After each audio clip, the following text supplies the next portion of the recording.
وهذه صورة ذهنية ثانية لأدوات الهدم اللي يستخدمونها الأعداء اللي هي النكتة. فخلك السعودية صاملة 10 سنين قدام، 100 سنة، 200 سنة، للأبد. ضمان ما عليك. يا رب سامحني، يا رب سامحني.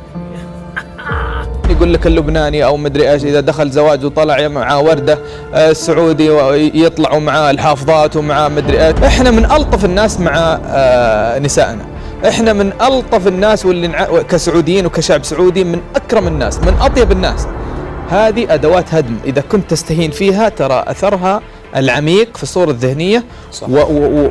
وجوجل الآن خطر الصورة الذهنية. الآن الكبار والقدوات اللي يسمعوننا واللي لهم تأثير واللي متأثر بنقل الصور عن الأسباني وعن السعودي وعن الأدوات هذه وأم ركب سود وإلا فلانة وإلا علتانة، شوف خطر تكوين الصورة الذهنية بهذا الشكل والتراكمات.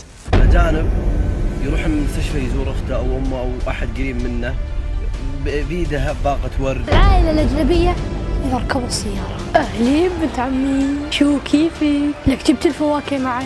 ايه تقبرني جبت كلياته. بابا اسمح لي اقول لك شيء. وكل الطريق ماشيين وهادين ومروقين.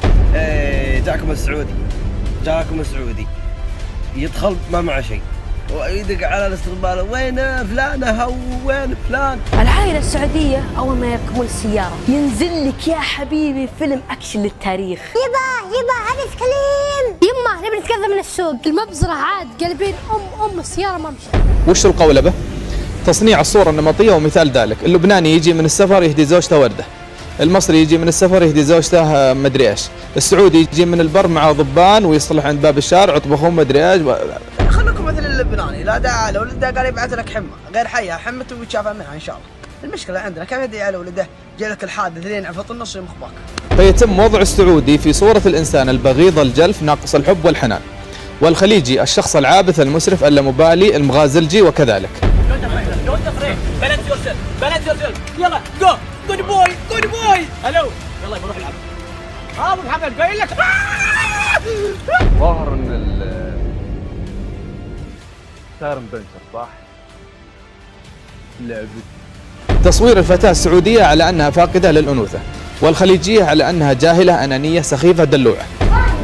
جود جاب. يبقى 10 زائد 5 بكم؟ افهم يا ابقى عيونك. 10 زقان زود على 5 زقان كم معك زق يا زق؟ ها هم شبابنا وشاباتنا الخليجيات اليوم يروجون عن أنفسهم ذات الصورة لتسقط هيبتهم مستقبلا. ستقول إنها مجرد نكتة. الآن اللي يسمعنا الآن يقول يا ابن الحلال نكتة.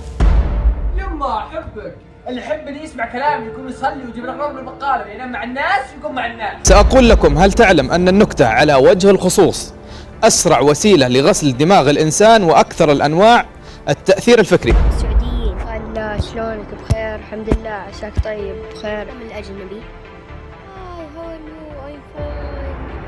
وقد استخدمت في معظم حروب العالم ضمن الحروب النفسية والإعلامية لتدمير العدو والنيل من مبادئه وقدراته.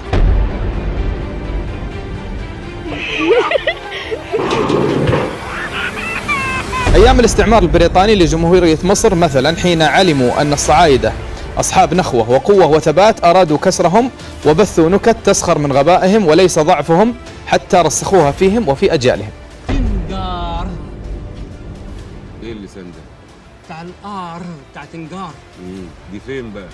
دي في أسوان، قرية كده فوق الجبل لازقة في النيل على طول. الله انت نوبي؟ لا صعيدي. ايه يا عم اللخبطه دي، انت هتلخبطنا ليه؟ الآن عندما يذكر لك صعيدي يتبادر لذهنك أنه غبي أو سطحي، هي باستخدام هذه النكتة. الصعيدي اللي سافر بره واتجوز أجنبية فراح مكلم أبوه، يابا أنا سافرت بره يابا واتجوزت واحدة أجنبية يابا وجالي الإيدز. قال له اخس عليك ما سميتوش على اسمي ليه يا ركز، فالنكتة تسخر منك. كلنا لدينا أبناء، وكم يحزنني حينما يستقبل ابني رسالة تحط من قدره.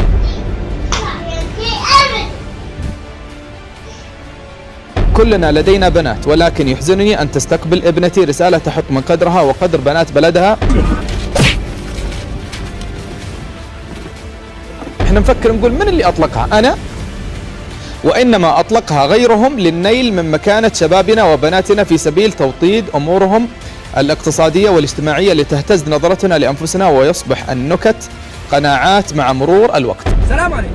في لندن الصباح شاي انجليزي وبالليل عصير برتقال. في اليابان الصباح حليب ساخن وفي الليل شاي اخضر صحي. في كوريا نفس الكلام، الصباح حليب ساخن وفي الليل عصير جوافة. الصبح قهوة، العصر قهوة، الظهر قهوة، المغرب قهوة، العشاء قهوة. صدوها ما استطعتم، إذا وصلتك فأقلها لا تعيد إرسالها، وكن كما أمرنا عمر بن الخطاب رضي الله عنه: أميتوا الباطل بالسكوت عنه. كلهم تجدهم دكاترة في المجالس، طلبة، كلهم يتحدث عن باريس، عن لندن، ولا جاء لها الصحراء ذي قام يقول حنا ما عندنا ويقارن. لا تقارن يا أخي. لا قلنا للطالب الأمريكي الكحيتي اللي يشتغل بمطعم ويصرف التويشن حقه الأجار، قلنا له باريس لندن، قال واي دونت يو جيت لوست ذير. هل في أحد بحث هذا الشيء وكتبه؟ لا، لأننا احنا أصلا ما الصورة عندنا أن هذه مجتمعات متقدمة وأنه لا يمكن يكون عنده شيء سيء، إن السوء بس عندنا في معلومات إلى الصبح، معلومات أنثروبولوجية.